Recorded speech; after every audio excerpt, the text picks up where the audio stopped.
Hi, I'm Wild Bill, Artistic Affairs Correspondent for Redbeard Pirate Radio, itself a creation of my own. Today I would like to talk to you about the writing process. Often I talk about the songwriting process, sometimes about the poetry writing process, but today I'm going to talk about epic fantasy, science fiction, creating your world for this sort of writing.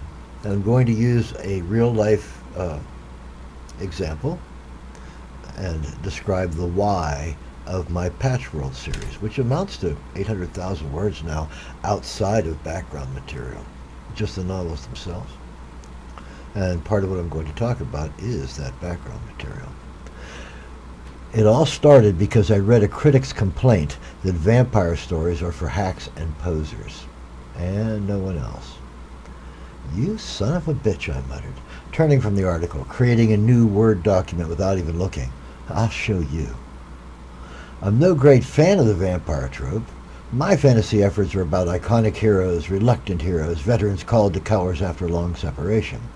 Not vampires, werewolves, or yokai, Chinese, Japanese myths of animal spirits able to shape change into men.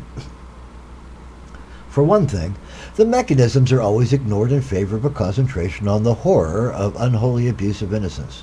This means the whole story lacks any coherent structure or reason. Concentrate on the horror, we're told, the thrill of evil touching the back of your neck. Cool, been there, done that. And it goes no farther. Why watch part 2 when part 1 clearly demonstrates that the story lacks depth and purpose? I've seen it all before. What differs now is today's films are simplifications of an already simple concept. Anything new must come in the form of different lighting, dramatic pauses, and special effects wizardry, or non-canon tropes and memes that simply muddy the waters. Isekai, a Japanese word meaning mixed trope fantasy, is exactly that, even at its best. Hack writing, in other words. I'll show.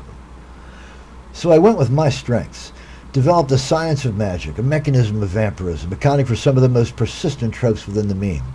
First and foremost, I created a world where vampirism could be a thing. Then I developed the mechanism of it so I could write about the condition with authority.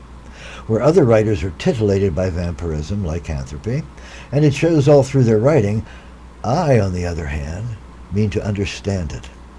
I never have to reach for an answer or a reason. I wrote the textbook. I know the topic like none before me. The shock of the alien, the unknown, is not in itself a mystery. It's simple culture shock. Everyone goes through it. That's where you bring your audience on board. After that, however, you need structure and depth to interest the questing minds among your readers, and it has to be consistent with the underlying scientific strata upon which it perches. A couple of questions that might shed some light on my perspective. 1. Am I a bad writer? Well, that's up to my readers to decide. But 2. Am I a hack writer? No. The two are not the same.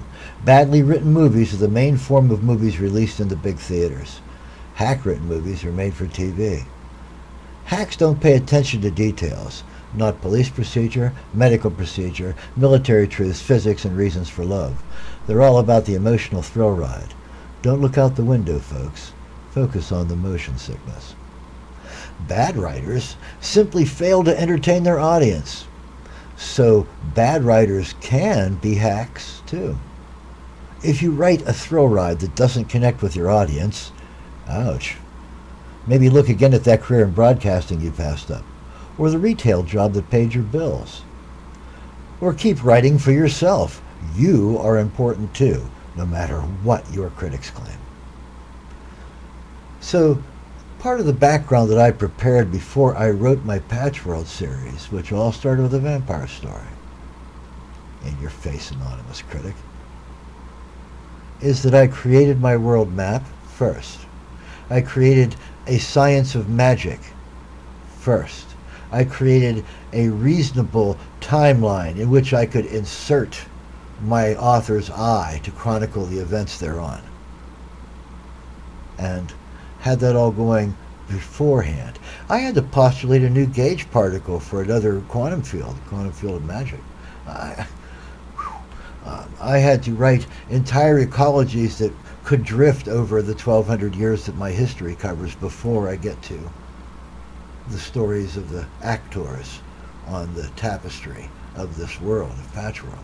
I had to show where certain things must be a certain way to allow other things to occur.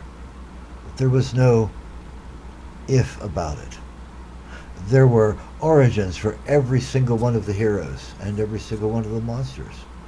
There were reasons for what tropes I accepted, what memes I considered to be standard background for all such work, and which ones I did not, which ones I felt were freely discardable simply because of my own sensitivity and my own background in writing the world before I chronicled its events through the eyes of my actors. And there lies another point to make. PatchWorld does not use devices, does not have a narrative, does not have a reason that I'm trying to tell a story to make a point. It has none of that because it is all that. It is the attempts of intelligent creatures to understand the world around them. It is their day-to-day interaction with one another. It is the discovery of new civilizations, the discovery of enemies, the discovery of the integration of all these things with their daily lives, just like we have in ours. Without that, the fantasy world is empty. It's one-dimensional, and it doesn't have the anchors in it for reason that the inquiring minds, the questing minds, the educated minds among your readers might possess. Wow, Bill.